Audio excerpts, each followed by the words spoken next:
আসসালামু আলাইকুম এভরিওয়ান। এটা ছিল 1.5 পাউন্ডের ভ্যানিলা স্পঞ্জ কেক। আর এই কেকটা যিনি আমাকে অর্ডার করেছিল, অর্ডার করার সময় আমাকে কোনো ডিজাইন বলে দেয়নি, তাই আমি আমার ইচ্ছে মতো ডিজাইনটা করে নেব। আর এই কেকটা যে অর্ডার করেছিল সে কোনো অকেশনের জন্য অর্ডার করেনি, তার বাসায় বাচ্চাদের জন্য অর্ডার করেছিল, তাই ভাবলাম স্কোয়ার শেপের মধ্যে কেকটা করি।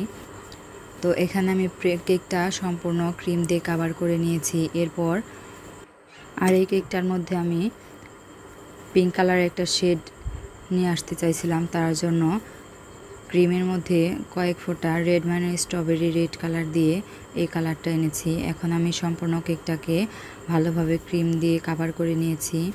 আর কেকের উপরে প্যালেট নাইফ দিয়ে একটা জিগজ্যাগ ডিজাইন করে দিয়েছি, এতে করে কেকটা দেখতে আরও বেশি সুন্দর লাগে। তো এখানে আমি 1M নজেল দিয়ে কিছু ফুল বানিয়ে নিচ্ছি কেকের দুই পাশে। এখানে ফুলগুলো আমি পার্পল কালার করতে চাইছিলাম, বাট যখন আমি কালার মিক্স করি তখন পিঙ্ক কালারের সাথে ব্লু কালার মিক্স করতে গিয়ে ব্লু কালারটা তুলনামূলকভাবে বেশি পড়ে যায়, যার কারণে আমার কাঙ্ক্ষিত কালারটা আমি আনতে পারি নাই। তো এখানে এই কালারটা চলে আসছে। যাই হোক, এটাও কিন্তু দেখতে অনেক ভালোই লাগছে। এখন হচ্ছে আমি দুই পাশে আবার ইয়েলো কালার ক্রিম দিয়ে কিছু ফুল বানিয়ে নিয়েছি এবং হালকা পিঙ্ক কালারের মধ্যে কিছু ফুল রেখেছি।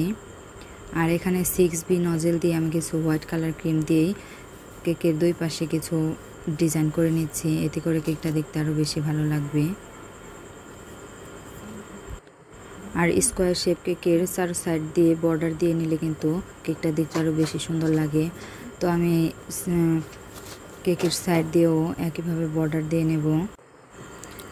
এখানে হচ্ছে কেকের বর্ডারটা আমি ছোট সাইজের একটা স্টার নজেল দিয়ে করে নিচ্ছি। আর এখানে ক্রিমের মধ্যে আমি কিছু পিঙ্ক কালার দিয়ে এই কালারটা এনেছি। তো যাই হোক, কেকটা চারো সাইড দিয়ে বর্ডার দিয়ে নেওয়া হয়ে গেছে। এখন আমি সবগুলো ফুলের মাঝখানে অল্প অল্প করে ডট ডট করে নিচ্ছি ছোট সাইজের স্টার নজেল দিয়ে, এতে করেও আরও কেকটা দেখতে বেশি গর্জিয়াস লাগবে। এখন হচ্ছে নিচের দিক দিয়ে আমি বর্ডার দিয়ে নেব একই নজেল দিয়ে। তো এর ফলে কেকটা দেখতে কিন্তু আরও বেশি সুন্দর লাগে।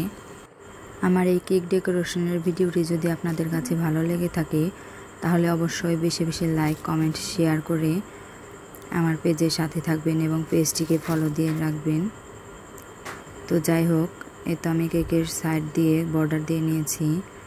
এখন হচ্ছে কেকের উপরে কিছু পার্ল দিয়ে নিয়েছি এবং দুই পাশে দুইটা বাটারফ্লাই দিয়ে নিয়েছি। এখন কিন্তু কেকটা দেখতে অসম্ভব সুন্দর লাগছে। সবাইকে অসংখ্য ধন্যবাদ।